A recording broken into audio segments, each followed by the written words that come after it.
Present perfect tense part 4 MCQ ಪ್ರಶ್ನೆಗಳು. ಮೊದಲನೇ ಪ್ರಶ್ನೆ, ಟು ದ ಕರೆಕ್ಟ್ ಸೆಂಟೆನ್ಸ್ ಅಂತ ಹೇಳಿ ನೋಡ್ತೀವಿ. ಇಲ್ಲಿ ನಾವು ಪ್ರೆಸೆಂಟ್ ಪರ್ಫೆಕ್ಟ್ನಲ್ಲಿ ಇರ್ತಕ್ಕಂಥ ವಾಕ್ಯವನ್ನು ಗುರುತನ್ನ ಮಾಡಬೇಕು, ಸೆಂಟೆನ್ಸನ್ನು ಗುರುತಿಸಬೇಕು. ಆಯ್ಕೆಗಳು ನೋಡ್ತೀವಿ. ಹಿ have finished his work, he has finished his work, he having finished his work, he is finished his work ಅಂತ ಹೇಳಿ ನೋಡ್ತೀವಿ. ಹಾಗಾದರೆ ಇದಕ್ಕೆ ಸರಿಯಾದ ಉತ್ತರ ಬಂದ್ಬಿಟ್ಟು ಆಪ್ಷನ್ ಬಿ. ಹೀಗೆ ಅಂತೇಳಿ ನೋಡೋದಾದರೆ ಮೊದಲು ಪ್ರೆಸೆಂಟ್ ಪರ್ಫೆಕ್ಟ್ನಲ್ಲಿ ಬರ್ತಕ್ಕಂಥದ್ದು ಸಬ್ಜೆಕ್ಟ್ ಬರ್ತಕ್ಕಂಥದ್ದು. ಸಬ್ಜೆಕ್ಟ್ ಇಲ್ಲಿ ಹಿ ಇದೆ ಅಂದಾಗ ಹಿ ಶಿ ಇಟ್ ಬಂದಾಗ ನಾವು ಇವೆಲ್ಲ ಸಿಂಗುಲರ್ಲಿ ಇರ್ತಕ್ಕಂಥದ್ದು. ಏನನ್ನ ಬಳಕೆಯನ್ನ ಮಾಡ್ತೀವಿ ಅಂದರೆ ಹ್ಯಾಸನ್ನ ಬಳಕೆಯನ್ನ ಮಾಡ್ತಕ್ಕಂಥದ್ದು. ಹಾಗಾದರೆ ವರ್ಬ್ನ ನೋಡ್ತೀವಿ, ಫಿನಿಶ್ಡ್ ಅಂತ ಹೇಳಿ ನೋಡ್ತೀವಿ. ಇದು ವರ್ಬ್ 3ನಲ್ಲಿ ಇರ್ತಕ್ಕಂಥದ್ದು ನೋಡ್ತೀವಿ. ವರ್ಬ್ 3ನಲ್ಲಿ P3 ಇದೇ ಸ್ಟ್ರಕ್ಚರ್ ಆಗಿರ್ತಕ್ಕಂಥದ್ದು. ಇದು ಪ್ರೆಸೆಂಟ್ ಪರ್ಫೆಕ್ಟ್ ಟೆನ್ಸ್ನ ಸ್ಟ್ರಕ್ಚರು. ಹಾಗಾಗಿ ಬಹಳಷ್ಟು ಇಂಪಾರ್ಟೆಂಟ್ ಆಗಿರ್ತಕ್ಕಂಥದ್ದು, ನಮ್ಗೆ ಸ್ಟ್ರಕ್ಚರ್ ಬಹಳಷ್ಟು ಇಂಪಾರ್ಟೆಂಟ್ ಆಗಿರ್ತಕ್ಕಂಥದ್ದು. ಇಲ್ಲಿ ಸಬ್ಜೆಕ್ಟ್ ಅನ್ನ ಬಂದಿರತಕ್ಕಂಥದ್ದು, ಅದೇ ರೀತಿಯಾಗಿ ಹೆಲ್ಪಿಂಗ್ ವರ್ಬು, ಅದೇ ರೀತಿಯಾಗಿ ವರ್ಬನ್ನ ಬಂದಿರತಕ್ಕಂಥದ್ದು ನೋಡ್ತೀವಿ. ಈಸಿಯಾಗಿ ನಾವು ಐಡೆಂಟಿಫೈನ ಮಾಡ್ಬೋದು. ಆಪ್ಷನ್ ಬಿ ಅಂತ ಇದಕ್ಕೆ ಸರಿಯಾದ ಉತ್ತರ. He has finished his work ಅಂತಕ್ಕಂಥ ಇದಕ್ಕೆ ಸರಿಯಾದ ಉತ್ತರ. ಫಿಲ್ ಇನ್ ದ ಬ್ಲಾಂಕ್ಸ್ ಅಂತ ಹೇಳಿ ನೋಡ್ತೀವಿ. ದೆ ಡ್ಯಾಶ್ ಕಂಪ್ಲೀಟೆಡ್ ದ ಪ್ರಾಜೆಕ್ಟ್ ಅಂತ ಹೇಳಿ ನೋಡ್ತೀವಿ. ದೆ ಡ್ಯಾಶ್ ಕಂಪ್ಲೀಟೆಡ್ ದ ಪ್ರಾಜೆಕ್ಟ್. ಆಯ್ಕೆಗಳು ನೋಡ್ತೀವಿ. ಹ್ಯಾಸ್, ಹ್ಯಾವ್, ಹ್ಯಾಡ್, ಈಸ್ ಅಂತ ಹೇಳಿ ನೋಡ್ತೀವಿ. ಇಲ್ಲಿ ನಾವು ಗಮನಿಸಬೇಕು, ದೇ ಅಂತಕ್ಕಂಥದ್ದು ನೋಡ್ತೀವಿ. ದೇ ಅಂದ್ರೆ ಅವರು ಅಂತಕ್ಕಂಥ ಅರ್ಥವನ್ನ ಕೊಡ್ತಕ್ಕಂಥದ್ದು. ಇದು ಪ್ಲೂರಲ್ ಅಲ್ಲಿ ಇರತಕ್ಕಂಥದ್ದು. ಪ್ಲೂರಲ್ ಅಲ್ಲಿ ಇಲ್ಲಿ ಅರ್ಥವನ್ನ ಮಾಡ್ಕೋಬೇಕು. ಮೊದಲು ಸಬ್ಜೆಕ್ಟ್ ಅನ್ನ ಬಂದಿರತಕ್ಕಂಥದ್ದು ನೋಡ್ತೀವಿ. ಅದೇ ರೀತಿಯಾಗಿ ಕಂಪ್ಲೀಟೆಡ್ ಇದು ವರ್ಬ್ V3 ನಲ್ಲಿ ಇರ್ತಕ್ಕಂಥದ್ದು ನೋಡ್ತೀವಿ. ಇಲ್ಲಿ ನಾವು ಕೇವಲ ಏನಂದ್ರ ಸಹಾಯಕ ಕ್ರಿಯಾಪದ ಹೆಲ್ಪಿಂಗ್ ವರ್ಬ್ ಅನ್ನ ನಾವು ಐಡೆಂಟಿಫೈನ ಮಾಡಬೇಕು. ದೇ ಬಂದಾಗ ಏನದಂದ್ರ ಪ್ಲೂರಲ್ ಅಲ್ಲಿ ಐ ಯು ವೆ ದೇ ಇದ್ದಾಗ ನಾವು ಐ ವಿ ಯು ದೇ ಇದ್ದಾಗ ನಾವು ಏನನ್ನ ಬಳಕೆಯನ್ನ ಮಾಡ್ಬೇಕಂದ್ರೆ ಹ್ಯಾವ್ ಅನ್ನ ಬಳಕೆಯನ್ನ ಮಾಡಬೇಕು. ಹಾಗಾಗಿ ಇದಕ್ಕೆ ಸರಿಯಾದ ಉತ್ತರ ಬಂದ್ಬಿಟ್ಟು ಹ್ಯಾವ್. ಇದಕ್ಕೆ ಸರಿಯಾದ ಉತ್ತರ.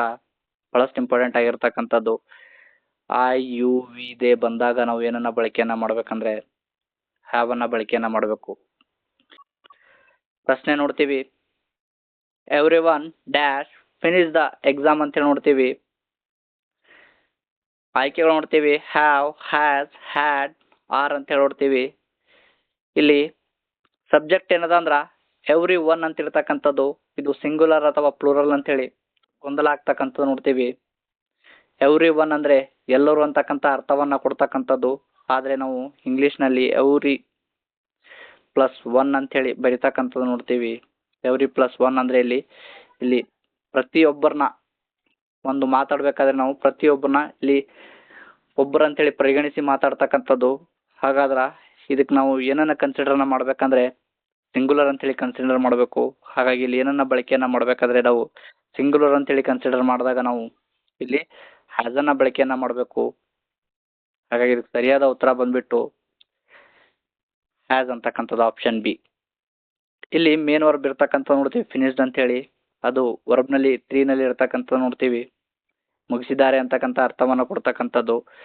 ಇಲ್ಲಿ ಸರಿಯಾದ ಉತ್ತರ ಬಂದ್ಬಿಟ್ಟು ಹ್ಯಾಸ್. ಹಾಗಾದ್ರೆ ಇನ್ನಷ್ಟು ವಿವರವಾಗಿ ನೋಡೋದಾದ್ರೆ ಇಲ್ಲಿ ನಾವು ನೋಡ್ತೀವಿ ಎವ್ರಿ ಒನ್ ಅಂದ್ರೆ ಎವ್ರಿ ಪ್ಲಸ್ ಒನ್ ಅಂತ ಹೇಳಿ ನೋಡ್ತೀವಿ. ಇಲ್ಲಿ ನಾವು ಗ್ರೂಪ್ ಅಲ್ಲ, ಪ್ರತಿಯೊಬ್ಬ ವ್ಯಕ್ತಿಯ ಬಗ್ಗೆ ಮಾತನಾಡ್ತಿದ್ದೀವಿ. ಹಾಗಾಗಿ ಇದನ್ನ ಎವ್ರಿ ಒನ್ ನಾವು ಸಿಂಗುಲರ್ ಆಗಿ ಕನ್ಸಿಡರ್ನ ಮಾಡಬೇಕು.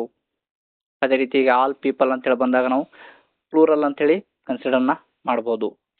ಹಾಗಾಗಿ ಇಲ್ಲಿ ನಾವು ಸಬ್ಜೆಕ್ಟ್ ಅನ್ನ ನಾವು ಸಿಂಗುಲರ್ ಅಂತ ಹೇಳಿ ಕನ್ಸಿಡರ್ ಮಾಡಿದಾಗ ನಾವು ಇಲ್ಲಿ ಹ್ಯಾಸ್ ಅನ್ನ ಬಳಕೆಯನ್ನ ಮಾಡ್ತಕ್ಕಂಥದಕ್ಕೆ ಸರಿಯಾದ ಉತ್ತರ. ಅದೇ ರೀತಿಯಾಗಿ ನೋಡ್ತೀವಿ. ಸೊ ದ ಕರೆಕ್ಟ್ ಆಪ್ಷನ್ ಅಂತ ಹೇಳಿ ನೋಡ್ತೀವಿ. A lot of students dash come today ಅಂತ ಹೇಳಿ ನೋಡ್ತೀವಿ. ಅ ಲಾಟ್ ಆಫ್ ಸ್ಟೂಡೆಂಟ್ಸ್ ಅಂತ ಹೇಳಿ ನೋಡ್ತೀವಿ. ಅ ಲಾಟ್ ಆಫ್ ಸ್ಟೂಡೆಂಟ್ ಅಂತ ಬಂದಾಗ ಇದು ಬಹಳಷ್ಟು ಇಂಪಾರ್ಟೆಂಟ್ ಆಗಿರ್ತಕ್ಕಂಥದ್ದು. ಇದು ಪ್ಲೂರಲ್ ಅಲ್ಲಿ ಇರ್ತಕ್ಕಂಥದ್ದು. ಹಾಗಾಗಿ ನಾವು ಇಲ್ಲಿ ಯಾವುದನ್ನ ಬಳಕೆಯನ್ನ ಮಾಡಬೇಕು ಅಂತಕ್ಕಂಥದ್ದು ಹ್ಯಾಸ್, ಹ್ಯಾವ್, ಈಸ್, ವಾಸ್ ಅಂತ ಹೇಳಿ ನೋಡ್ತೀವಿ. ಇದಕ್ಕೆ ಸರಿಯಾದ ಉತ್ತರ ಬಂದ್ಬಿಟ್ಟು ಆಪ್ಷನ್ ನಂಬರ್ ಬಿ ಇದಕ್ಕೆ ಸರಿಯಾದ ಉತ್ತರ. ಟು ದ ಕರೆಕ್ಟ್ ಸೆಂಟೆನ್ಸ್ ಅಂತ ಹೇಳಿ ನೋಡ್ತೀವಿ. ಇಲ್ಲಿ ನಾವು ಬಹಳಷ್ಟು ಇಂಪಾರ್ಟೆಂಟ್ ಆಗಿರ್ತಕ್ಕಂಥದ್ದು ಸಬ್ಜೆಕ್ಟ್ ಈಚ್ ಅನ್ನ ಇರ್ತಕ್ಕಂಥದ್ದು ನೋಡ್ತೀವಿ. ಈಚ್ ಅಂದ್ರೆ ಪ್ರತಿಯೊಬ್ಬ ಅಂತಕ್ಕಂಥ ಅರ್ಥವನ್ನ ಕೊಡ್ತಕ್ಕಂಥದ್ದು. ಹಾಗಾದ್ರೆ ಸಿಂಗ್ಯುಲರಲ್ಲಿ ಬಂದಾಗ ನಾವು ಏನನ್ನ ಬಳಕೆಯನ್ನು ಮಾಡಬೇಕು? ಬಹಳಷ್ಟು ಇಂಪಾರ್ಟೆಂಟ್ ಆಗಿರ್ತಕ್ಕಂಥದ್ದು ಹ್ಯಾಸನ್ನ ಬಳಕೆಯನ್ನು ಮಾಡ್ತೀವಿ. ಸಿಂಗ್ಯುಲರಲ್ಲಿ ಬಂದಾಗ ನಾವು ಹ್ಯಾಸನ್ನ ಬಳಕೆಯನ್ನು ಮಾಡ್ತೀವಿ. ಅದೇ ರೀತಿಯಾಗಿ ವರ್ಬ್ 3 ದಲ್ಲಿ ಇರಬೇಕು. ಹಾಗಾದ್ರೆ ಇಲ್ಲಿ ಹ್ಯಾಸ್ ಇರ್ತಕ್ಕಂಥ ವ್ಯಾಖ್ಯೆ ಯಾವುದು ಅಂದ್ರೆ ಆಪ್ಷನ್ ನಂಬರ್ ಬಿ. ಹಾಗಾಗಿ ಇದಕ್ಕೆ ಸರಿಯಾದ ಉತ್ತರ ಆಪ್ಷನ್ ಬಿ ಆಗ್ತಕ್ಕಂಥದ್ದು. ಅದೇ ರೀತಿಯಾಗಿ ವರ್ಬ್ 3 ನಲ್ಲಿ ಇರ್ತಕ್ಕಂಥದ್ದು ನೋಡ್ತೀವಿ ಕಂಪ್ಲೀಟೆಡ್. ಹಾಗಾಗಿ ಈಸಿಯಾಗಿ ನಾವು ಐಡೆಂಟಿಫೈನ ಮಾಡಬಹುದು. ವರ್ಬ್ 3 ಮತ್ತು ಈಚ್ ಸ್ಟೂಡೆಂಟ್ ಅಂತ ನೋಡ್ತೀವಿ ಇಲ್ಲಿ ಹ್ಯಾಸನ್ನ ಬಂದಿರತಕ್ಕಂಥದ್ದು. ಹಾಗಾಗಿ ನಾವು ಈಸಿಯಾಗಿ ಐಡೆಂಟಿಫೈನ ಮಾಡಬಹುದು. ಅದೇ ರೀತಿಯಾಗಿ ನೆಕ್ಸ್ಟ್ ನೋಡ್ತೀವಿ ಪ್ರಶ್ನೆ ಫಿಲ್ ಇನ್ ದ ಬ್ಲಾಂಕ್ ಅಂತ ಹೇಳಿ ನೋಡ್ತೀವಿ. You dash finished your work ಅಂತ ಹೇಳಿ ನೋಡ್ತೀವಿ. ಸಬ್ಜೆಕ್ಟ್ ಇಲ್ಲಿ ಇರ್ತಕ್ಕಂಥದ್ದು ಯು ಇರ್ತಕ್ಕಂಥದ್ದು. ಆಲ್ರೆಡಿ ನಾನು ಹೇಳಿದೆ ಐ ವಿ ಯು ದೇ ಬಂದಾಗ ನಾವು ಏನನ್ನ ಬಳಕೆಯನ್ನ ಮಾಡಬೇಕು? ಪ್ಲೂರಲ್ ಇದ್ದಾಗ ನಾವು ಹ್ಯಾವನ್ನ ಬಳಕೆಯನ್ನ ಮಾಡಬೇಕು. ಈ ಸರಿಯಾದ ಉತ್ತರ ಹ್ಯಾವ್ ಅಂತಕ್ಕಂಥದ್ದು. ಅದೇ ರೀತಿಯಾಗಿ ಫಿನಿಶ್ಡ್ ವರ್ಬ್ 3 ನಲ್ಲಿ ಇರ್ತಕ್ಕಂಥದ್ದು ನೋಡ್ತೀವಿ. Subject have, helping verb, finished verb 3. ಇದು ಸ್ಟ್ರಕ್ಚರ್ ಅಂತ ಹೇಳಿ ಕೂಡ ನಮ್ಗೆ ಗೊತ್ತಿರಬೇಕು. ಬಹಳಷ್ಟು ಇಂಪಾರ್ಟೆಂಟ್ ಆಗಿರ್ತಕ್ಕಂಥದ್ದು. ಅದೇ ರೀತಿಯಾಗಿ ನೆಕ್ಸ್ಟ್ ನೋಡ್ತೀವಿ ಪ್ರಶ್ನೆ ಶಿ ಡ್ಯಾಶ್ ಹರ್ ಹೋಮ್ವರ್ಕ್ ಅಂತ ಹೇಳಿ ನೋಡ್ತೀವಿ. ಇಲ್ಲಿ ಸಬ್ಜೆಕ್ಟ್ ಬಂದಿರತಕ್ಕಂಥದ್ದು ಶಿ ಅಂತಕ್ಕಂಥದ್ದು. ನಾವು ಹಿ ಶಿ ಇಟ್ ಬಂದಾಗ ನಾವು ಏನನ್ನ ಬಳಕೆಯನ್ನ ಮಾಡಬೇಕು? ಹ್ಯಾಸನ್ನ ಬಳಕೆಯನ್ನ ಮಾಡಬೇಕು. ಹಾಗಾದ್ರ ಅದೇ ರೀತಿಯಾಗಿ ಹ್ಯಾಸ್ ಅಂದಾಗ ನಮ್ಗೇನ್ ಬೇಕೀಗ? ವರ್ಬ್ 3 ಬೇಕು. ವರ್ಬ್ 3 ನಲ್ಲಿ ಇರ್ತಕ್ಕಂಥದ್ದು ಇಲ್ಲಿ ಯಾವುದು ಅಂತ ಹೇಳಿ ಈಸಿಯಾಗಿ ಐಡೆಂಟಿಫೈನ ಮಾಡ್ಬೋದು. ಡನ್ ಅಂತಕ್ಕಂಥದ್ದು ನೋಡ್ತೀವಿ.